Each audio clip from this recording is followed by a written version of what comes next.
Good morning, and you are welcome to Summit. This is our midweek edition, and my name is Banji Busari. Of course, you know Summit, very educative, very exciting. Yes, current affairs program on this channel every Monday and Wednesday. Yes, you are welcome. Today we are focusing on an issue that both of us, you and I, are very well familiar about. I'm talking about the hike in the pump price of petroleum. Of course, it's no longer a strange issue to Nigerians. You and I know that between May 29 and this moment, there has been about 4 increments in the price of fuel. Analysts say it's about 430% increment, 430% increment between what it was May 29, 2023, and now that's 2024. And it's taking a great toll on Nigerians, except for a few anyway. And that's why we're actually x-raying the issues. Are there benefits? We can see the losses anyway, but are there benefits that Nigerians would actually derive from this continuous increment of pump price of fuel in this country? You are welcome. Like I said, it's the midweek edition, and you know we don't do it alone. My guest is here. Of course, you'll be wondering, where is Jumoke? Jumoke is out there working for Summit. I'm very sure she's going to join us very soon. My guest is in the studio already, very well known to you too, eminently qualified to discuss this issue because very versatile. Of course, it's in the industry too, media industry, and he sees it both from the point of view of policymakers and the followers, that's Nigerians. That's why we deem it fit to bring our guest. I'm talking about no other person than Mr. Bola Bolawole, former editor, Punch newspapers, public affairs analyst, and a man that is all over the place because of his relevance and versatility. It's my pleasure, sir. It's my pleasure to be here, my brother. Thank you very much. You are welcome. Thank you very much for inviting me. Yeah.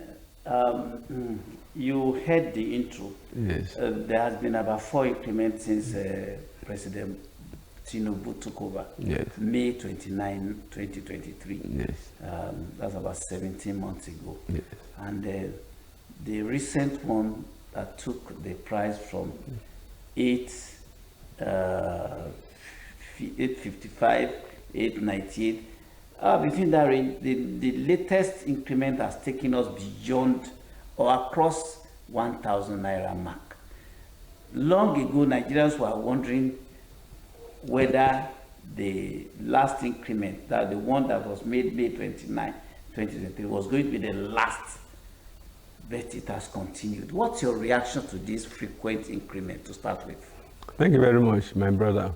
You see, when some people complain that they say fuel subsidy is gone, but they keep removing subsidy, It is because they don't understand how the economy of it functions.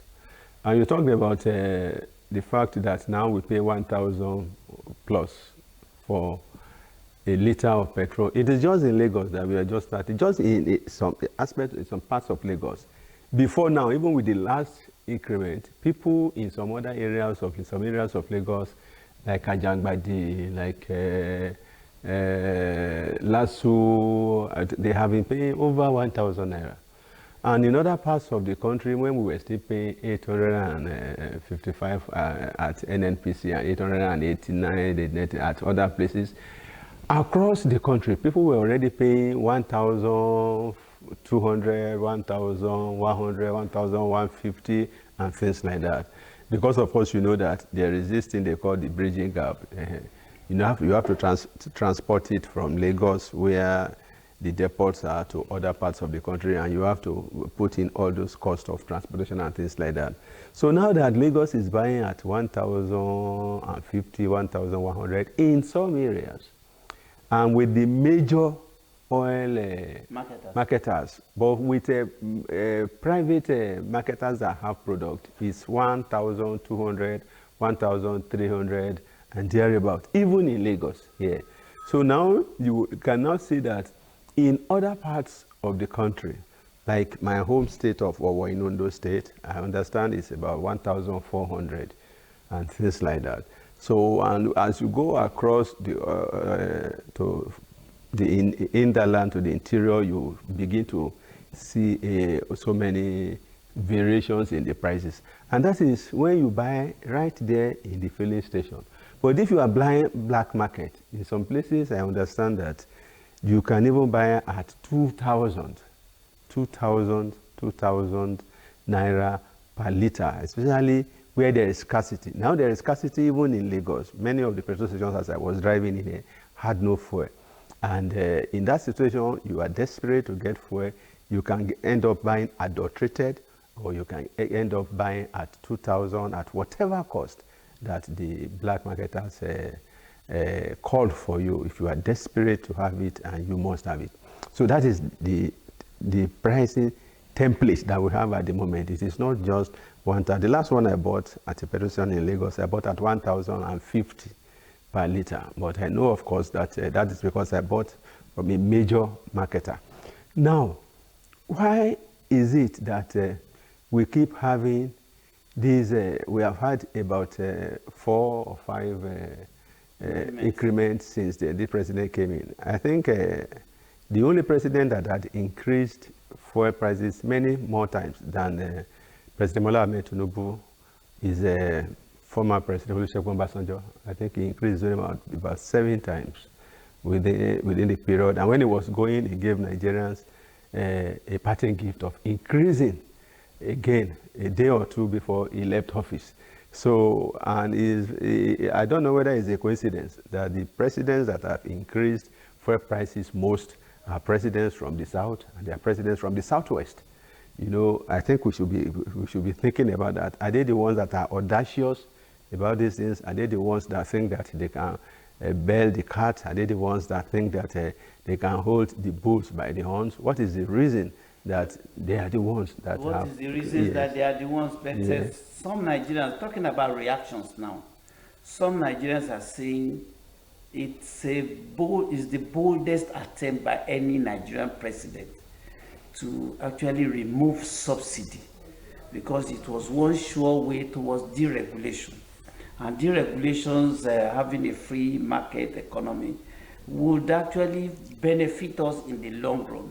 Do you share that analysis, that view? I do not, for the simple reason that that all over the world, a country must subsidize something in the economy. The US subsidizes agriculture, that's the farmers. Everywhere you go to, you find countries subsidizing. Either they are subsidizing education, they are subsidizing healthcare, they are subsidizing. What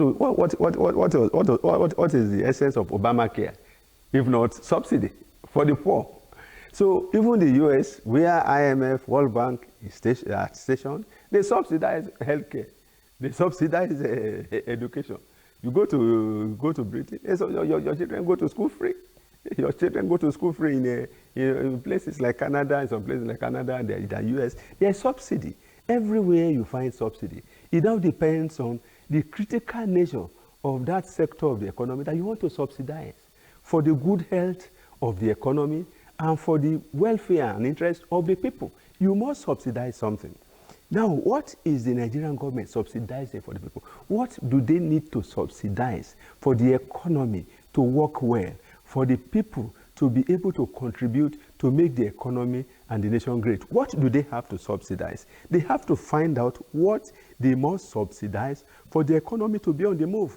Now, if petrol is what you have to subsidize, if that is the engine, if that is the blood that keeps the body running in Nigeria, you cannot listen to somebody who is telling you don't subsidize fuel when he is subsidizing education, when he is subsidizing healthcare, which is important to him. He does not subsidize fuel price because these people are earning enough to be able to buy it. So here in Nigeria, what is the minimum wage? What is the wage of a professor? 400 and something thousand. Can a professor buy fuel into his car under this regime? Can we? Because for you to fuel your car, even the car that is most fuel efficient. You don't need anything less than 60, 70,000 to fuel the car. And you won't use that for more than 1 week. So multiply by 4 weeks. We were told that the subsidy regime, for the period that it ran, was for the benefit, that the greatest beneficiaries were the Nigerian wealthy, the investors, the marketers, and the cabals. So why would you advise the government to continue to go the direction that seems to be anti-masses? The people who are complaining now about the price of fuel, are they the cabals? The cabals can buy it. If you call fuel 5,000 per liter, the cabals will buy because they have the money. The people who are complaining now are the ordinary people. The people who are complaining now are the middle class. So it means that they were enjoying subsidy. They were enjoying subsidy. That is the problem that people don't have, they don't understand. The problem in subsidy was the corruption in it. There was corruption in subsidy. Some people, particularly the cabals, the people who are high up there, they were manipulating, they were round tripping, and they were getting subsidy for fuel not delivered. They were getting subsidy for fuel diverted. So the quantum of supply increased, they ballooned it, so that the rate of money spent on subsidy increased beyond control. That was the problem. It was the corruption in subsidy that government ought to have tackled. But because government did not think it could tackle that, it couldn't control smuggling. And you have customs there. You have police, you have immigration, you have everybody there, yet you could not control smuggling. You could not prevent those who are taking these products across the border. You could not control those who are just changing figures, who are just signing and saying that so was delivered when it was not delivered. You could have tackled the corruption in subsidy, and then the amount of money spent on subsidy will have come down drastically. And then the people who should benefit from subsidy, who are the common people, ordinary people, will then be able to benefit. And the economy will not be grinding to a halt like it is doing now. The economy is grinding to a halt now. But we are told that the economy was actually gasping for life, that it was our economy was at the brink of total collapse. Because of the corruption in the subsidy. Now that deregulation of the oil sector is now bringing life back to the economy. There is no life in the economy. For instance, the oil marketers are saying that there is now a kind of atmosphere to allow for return on investment and business, making business climate for them very favorable, that they can now, operate and then get benefit from their investment. They will soon discover. These are the people that are saying this deregulation is the way to go. It is not. Do you disagree? I disagree. It's not the way to go. Deregulation is good, but you have to look at the factors that are behind your own deregulation. Now the people that are talking, very soon they will tell you that they are losing market, because it is when I have the money that I will go and buy fuel from them. Those of them who are selling maybe one, they are selling maybe 133 or 33,000 liters before now in 1 week. Now if they start selling it in 1 month, they will see the effect on their returns. You see, because it is when I have the money that I will go and buy. If I don't have the money, I won't go and buy. On Saturday, I was coming from church. I stopped to buy fuel. I only bought 40,000. Before I will fill my car. And with 67, 70 something thousand, I will fill my car. But I couldn't. I only bought just a little. Enough to take you around. Yes, yes. And I do you not think this deregulation, just as you rightly said earlier, it is a disincentive for smugglers? There will be no reason for smuggling any longer. It is not a disincentive. It is not. You see, because they don't actually explain this thing to us. They don't actually let us know how it works. Now, if you have to buy fuel here, you have to go somewhere, you have to buy fuel. You will buy it at any amount. Is that not so? You need to go out. You need to go to business. I was telling my wife today, and I said, maybe I have to be going to church only on Sundays. And I can't go on Tuesday, I can't go on Thursday, I can't go on Saturday. Maybe I will go only twice in a week instead of 4 or 5 times in a week now to save costs. But I must go, so I must have fuel. Let's pray that there is no emergency. If you have to rush somebody to the hospital, you have to look for fuel. If you have to travel for business, you have to put your car on the road for business dealings, you have business meetings, you have to go. You must buy the fuel at whatever cost. It's the same thing for these countries across, that they rely on our fuel.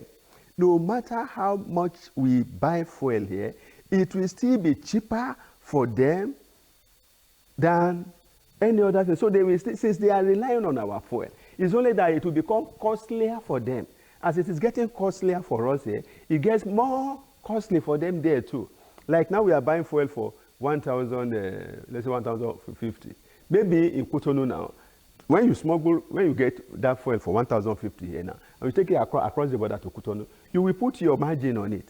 You will put the cost of bribing and things like that on it. So maybe then they will now buy a liter for 1,200, 1,300. It will not in any way stop smuggling. For as long as those people out there, those people in the neighboring countries do not have their own refineries or do not refine enough petrol, and they must use petrol, they will still buy our petrol. You understand it? So it's only that it will become costlier for them. As it is getting costlier for us, it is getting more costly for them. That is just it. It doesn't stop smuggling completely. What we ought to have done over the years, which we didn't do, was to have captured the entire market of the West African sub-region. With if our refineries are working, we should be the ones supplying them fuel. Are we not the ones supplying them electricity?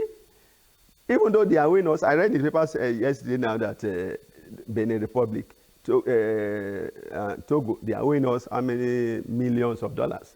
Are we not supplying Niger? You know, we can also be the ones supplying them this petrol. So this idea of smuggling will be eradicated. We can supply. They have petrol stations there now, so we can pipe our petrol to them. That is what other countries that are petroleum producers, that's what they are doing.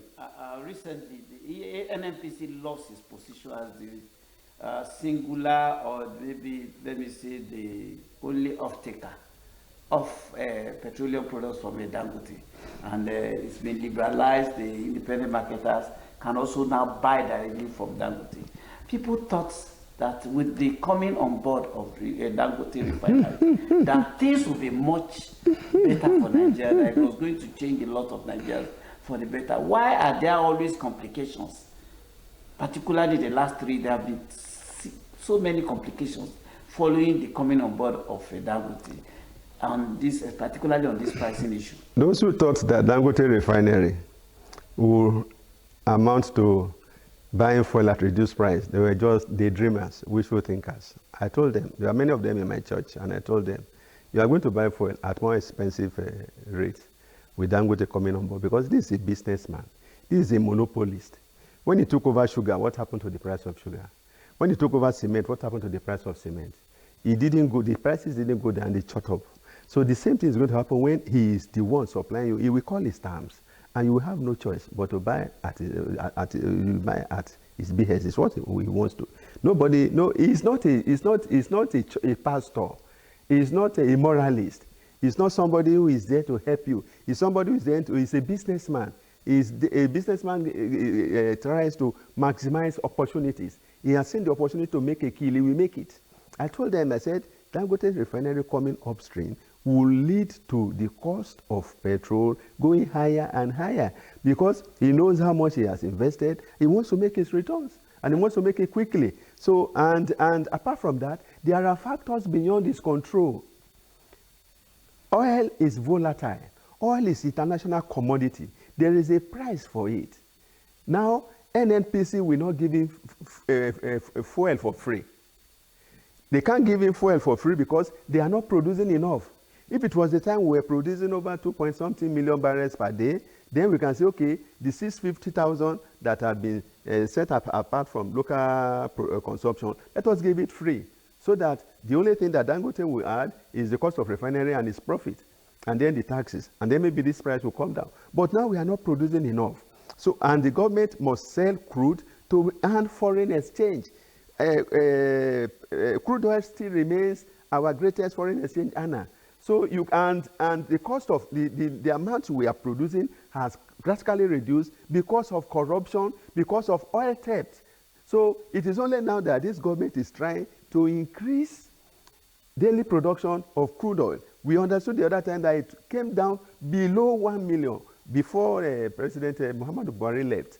Now, if you have below 1 million, and then you have to give 650,000 to Dangote, and there are other modular refineries that are asking for this same crude, how many liters will you have left to sell, to make crude, to make a forex that you have to use to run the entire economy? Don't forget that it is not only petrol that the government must run. The government must run education, must run defense. Even defense is there. They now want to buy new fighter jets to combat increasing rate of insecurity. So where are they going to get the money to buy all this? Certainly from oil.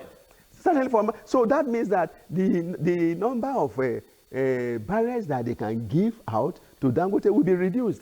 Dangote will now have to go and look elsewhere to meet his production quota. You know, he wants to refine. He has built the largest refinery in the world. And don't forget, the bigger the head, the bigger the headache. If you have, sorry sir, if you have a large generator that can take the whole of this Ikeja, and then you are using it to power only a small building like this, what will happen to the generator? It will collapse very soon. So that refinery must work to capacity. Otherwise, it will collapse. So we have to look for the extra that Nigeria cannot give him in crude. So when they say that they have started to sell crude to him in Naira, at what exchange rate? It's going to be at the correct exchange rate. And the exchange rate is going up because Naira is falling. So it's going to buy crude from NNPC at higher rate. And he's going to factor that into the cost. And you can see his cost now, 900 and something. That's what he's selling. So much on whatever benefits or whatever the shortfalls of this the continuous increase in the price of freight. Let's look at the socio-economic implications of this continuous hikes. Now, NLC has kicked, saying that the 70,000 naira that was agreed to at the end of the day has been rubbished by this continuous increment. Inflationary trends has been on the upward drive, and then Nigerians are said to be highly impoverished now. And we don't seem to see an end to this hardship, so to speak. Even NECA, that's the Nigerian Employers Consultative Assembly, has also kicked against it, saying that the prices, the spiral effect of this increase is all over. Markets, women, transporters, and so many other drivers of the economy that are having serious effect on their activities. So let's look at the socio-economic implications of this continuous hike. How do you think Nigerians would actually cope with this situation? Thank you very much. NLC, many of them regard me as turncoat now. That Comrade Bola Bolawole is now a reactionary. He's no longer supporting us. I can't support them because they are not thinking out of the box. I can't support them because they are not addressing the issues. They are just playing to the gallery. And it's the same thing with many of those people who are shouting, who are crying and things like that. They're playing to the gallery.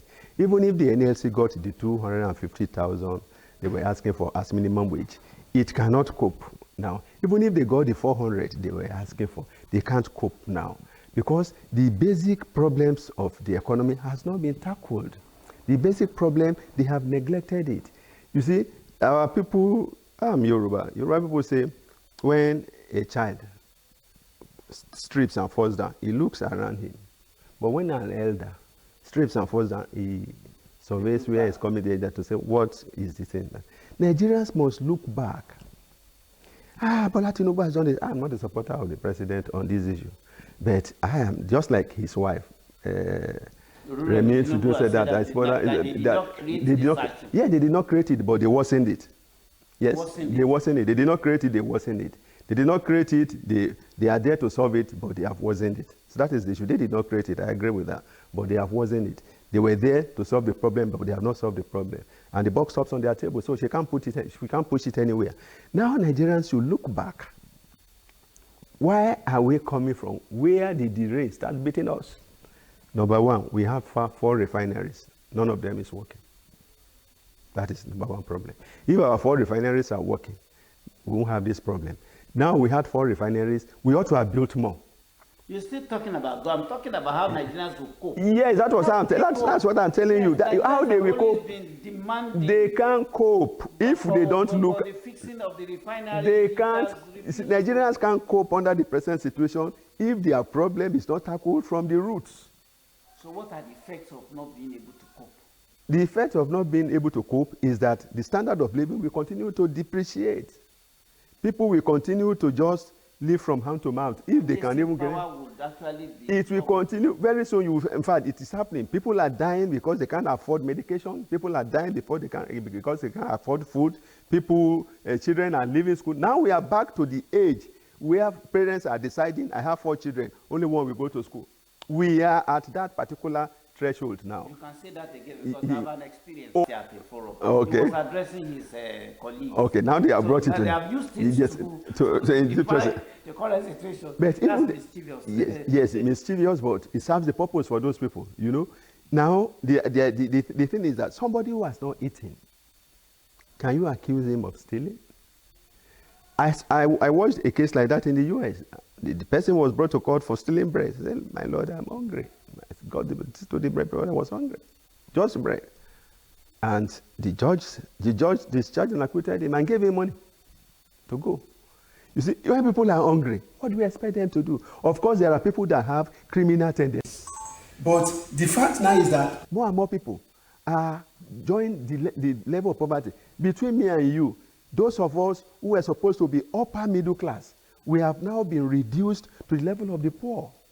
We don't have middle class again in Nigeria today because they have been reduced to the level of poverty. I heard the other time, I read that some professors were queuing, university professors queuing to get a loan of 36,000 naira so that they can buy cheap subsidized foodstuffs in Lagos here, not in any other place. So how can corruption be tackled in an atmosphere of mass poverty?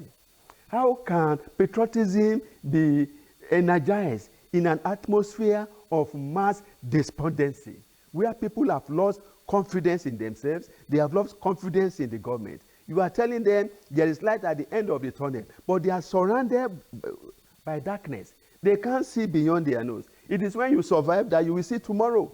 People are thinking about what they will eat today. So you've heard of the phrase temporary pain that has been inflicted on Nigerians now, so that they can enjoy life more abundant. That's in the nearest future. The people who are inflicting the pains. That's not deliberate, it's just inevitable. The people who are inflicting the pain, are they part of it? Are they not living large? They are living large. That is one of the problems. You are inflicting pain on people. You are asking them to tighten their belt. You are living large. You are buying an aircraft, you are buying yachts, you are buying this, you are buying that, you are spending money like this, spending money like that, and even the money, the subsidy that you reduce now, the money that is accruing from it, you are giving the state governments and the local governments more money. They are getting about twice, times 2, but it's not reflecting.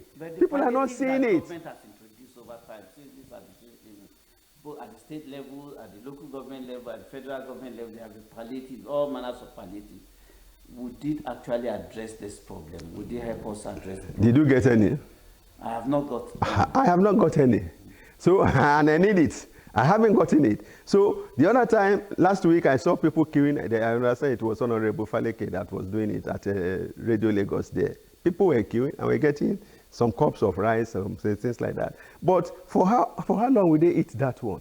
You see, what we need now is a government, a government that will lead the people back to the land. We need to be creating wealth, not taxing this, taxing that, taking from the people. That's what they are doing. It's what the Yoruba people call Agbalowo Mary. You take from people who do not even have. So that is what we are doing now. We are increasing taxes here and there, here and there, here and there. That's not, we should go back to the land and be creating wealth. Let's go and be producing food. Let's tackle insecurity so that farmers can go back to the land.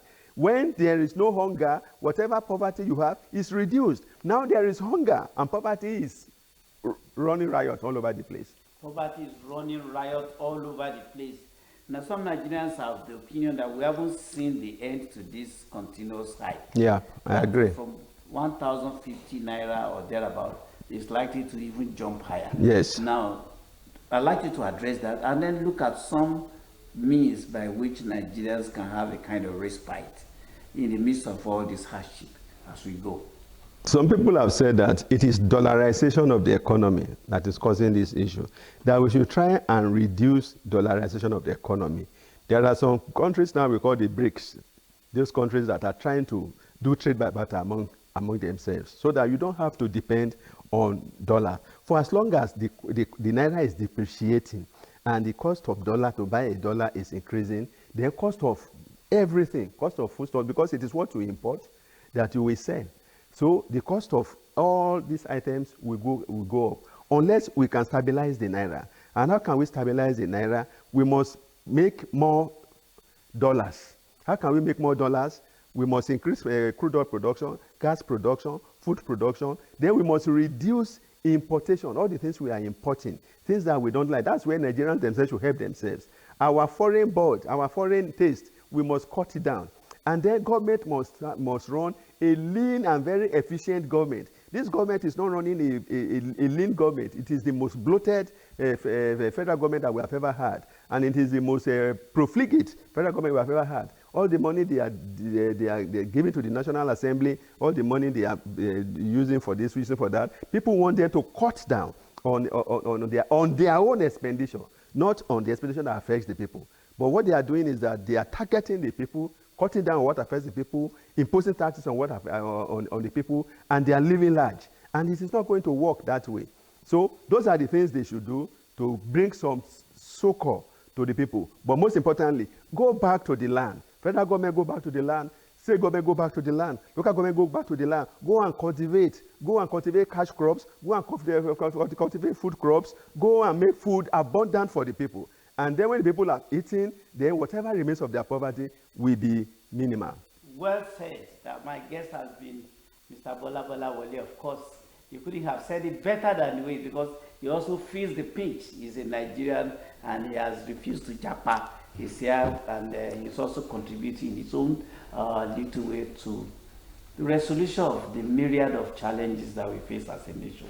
I can't thank you enough for this humble submission. Very, very well articulated views on how to move our country to lift us out of poverty as a nation. It's my pleasure to be here. Thank you very much. I appreciate you always. Thank you. That's been our package. That's Summit's first segment.